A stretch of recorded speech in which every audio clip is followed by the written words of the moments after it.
희노애락과 지혜를 담은 이야기를 들려드릴 테니 구독과 좋아요 한 번씩만 부탁드릴게요. 옛말이 틀린 것 하나 없습니다. 조강지처를 버리면 어떻게 되는지 최태원 회장이 정확히 보여주고 있습니다. 어떻게 사람이 이렇게까지 할 수가 있을까요?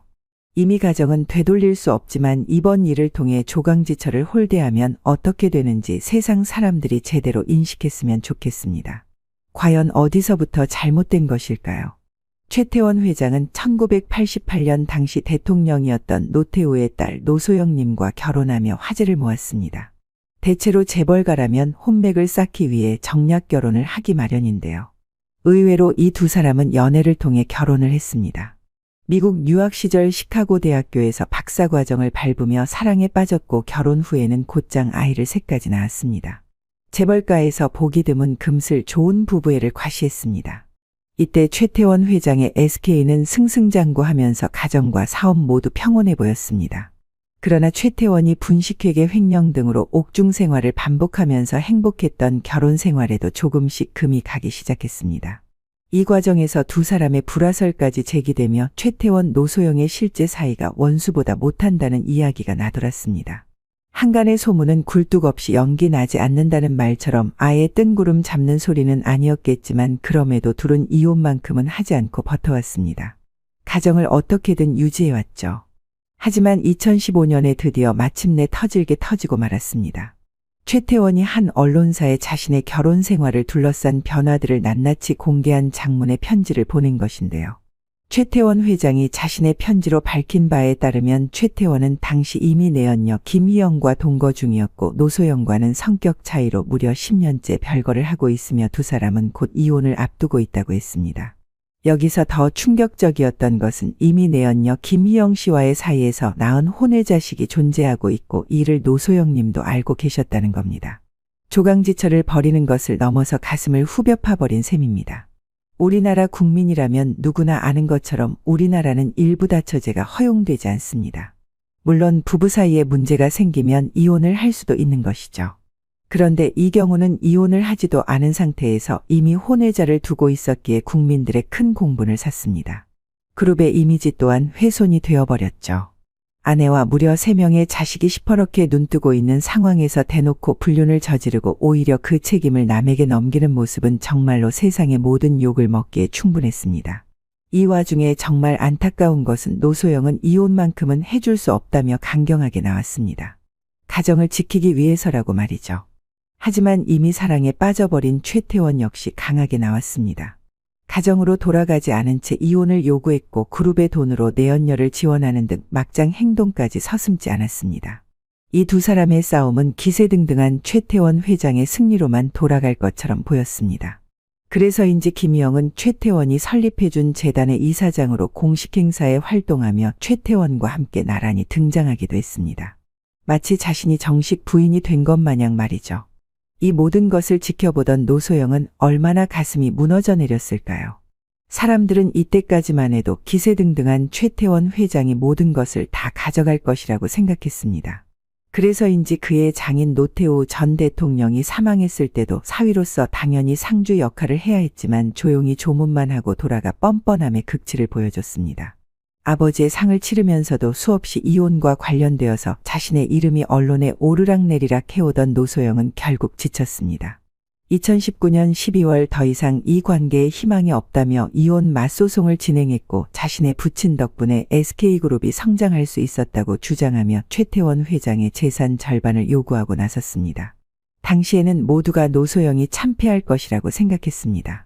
2022년 1심에서 최태원이 노수영에게 위자료 1억과 재산 분할 665억 원을 지급하라는 판결이 내려졌지만 노소영은 이에 불복하고 항소 절차를 밟았는데요. 결국 드디어 1조 3,800억 원이 넘는 현금 재산을 분할해야 한다는 판결이 나왔고 SK그룹 비상대책회의가 진행되었다고 합니다. 남편의 혼외 정사로 가정이 파탄나는 피해를 입은 만큼 자신이 원하는 결과를 얻길 바랍니다. 지난 재판의 마지막 변론을 마친 노소영 아트센터 나비관장이 이런 말을 했습니다. 비록 잃어버린 시간과 가정을 되돌릴 수는 없겠지만 이 사건을 계기로 해서 가정의 가치와 사회 정의가 설 수 있는 그런 계기가 되었으면 하는 바람입니다. 저도 앞으로 남은 삶을 통해서 하는 일에 최선을 다해서 나라에 헌신하도록 하겠습니다. 감사합니다. 정의가 승리한다는 말이 과연 이런 것일까요? 재판부가 판결한 1조 4천억 원에 달하는 재산분할금에 대해서도 판결 확정일 다음 날부터 완납까지 연 5% 지연이자가 붙어 있습니다. 1년의 이자만 690억 4,085만 원꼴로 하루 약 1억 8,900만 원의 지연 손해금을 떠안게 된 최태원 회장이 조강지처를 벌이고 얻게 된 결과입니다. 세상이 참 흉흉합니다. 부모가 갓 낳은 자식을 버리고 또 그렇게 큰 자식이 부모를 버리고 형제자매들끼리의 다툼, 재산과 돈. 하지만 그 사이에서 반드시 지켜야져야 하는 가치는 바로 부부 사이의 의리라고 생각합니다. 어려운 시절부터 함께 해온 남편을 버리는 아내, 그리고 함께 해온 조강지처를 버리는 남편. 이 세상에 정의가 있다면 바로 이런 사람들이 벌을 받는 것이 아닐까요? 똑같이 재벌가의 수장이었던 삼성의 이건희 회장은 이렇게 말했습니다. 마누라와 자식 빼고 다 바꿔라. 1993년 6월 7일 독일 프랑크푸르트의 캠핀스키 호텔로 삼성 사장들과 임직원을 불러 모아 회의를 주재하던 이건희 회장은 이렇게 말했습니다. 삼성의 그룹사 중에서 가장 중요한 순간을 꼽히는 이 장면은 모든 것을 바꾸자는 의미에서 하신 말씀입니다. 그 와중에 마누라와 자식은 절대 지키라는 기업인 이전의 한 남자로서 그리고 한 가정의 가장으로서 지켜야 할 가치에 대해서도 이야기하고 있습니다. 여러분의 생각은 어떠신가요? 비수를 꽂은 최태원 회장이 잘못됐다고 생각하시는 분들은 댓글로 이 땅에 조강지처를 벌인 모든 사람들에게 하고 싶은 말을 해주시기 바랍니다. 옛말에는 또 이런 말이 있습니다. 효자 10명보다 1명의 배우자가 낫다. 아무리 자식을 금이야 오기야 키웠어도 결국 나이 들어 내 마음을 알아주는 건 그동안 함께한 세월 동안 옆에 있어준 배우자입니다. 대부분의 경우 부부가 시작할 때부터 부유했다면 좋겠지만 그렇지 않은 경우가 참 많습니다. 다들 없이 시작하는 경우가 대부분이죠. 서로의 마음만 믿고 남은 인생을 걸어보는 것입니다.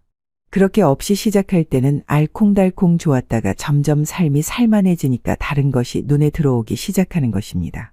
저 여자도 궁금하고 이 여자도 궁금하게 되죠. 특히 사업을 하거나 일이 갑자기 잘 풀리게 되면 더욱 그렇습니다. 지금 내가 갖고 있는 것, 내 옆에 있는 사람에 대해 고마움을 느끼지 못하고 사람이 변하는 것이죠. 소위 맛이 간다고 하는 게 맞는 것 같습니다. 이렇게 사람이 맛이 가버리면 큰일입니다. 평생에 있어 무조건 지켜야 하는 가정의 가치를 쉽게 생각해버리기 때문이죠. 그러다 결국 다른 여자를 만나게 되고 이혼을 하니마니 다툼이 시작됩니다. 그래도 한 명이 귀책 배우자를 기다려준다면 가정은 어찌저찌 다시 지킬 수 있습니다. 노소영 관장이 바람난 최태원 회장을 기다려준 것처럼요. 하지만 이렇게 이혼 소송을 하게 되고 끝없는 다툼의 늪으로 빠져버린 관계는 돌이킬 수 없습니다. 그래서 살면서 다툼은 피해야 하고 특히 배우자 간의 소송이라든지 큰 다툼은 무조건 피해야 합니다. 그래야 행복한 인생으로 남을 수 있기 때문이죠. 이런 일을 보면 이런 생각이 듭니다.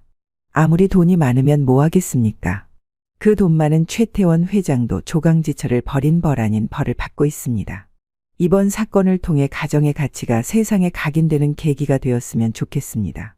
제 생각에 동의하시는 분들은 구독과 좋아요 부탁드리며 앞으로도 인생의 희노애락과 지혜를 담은 이야기를 들려드리겠습니다.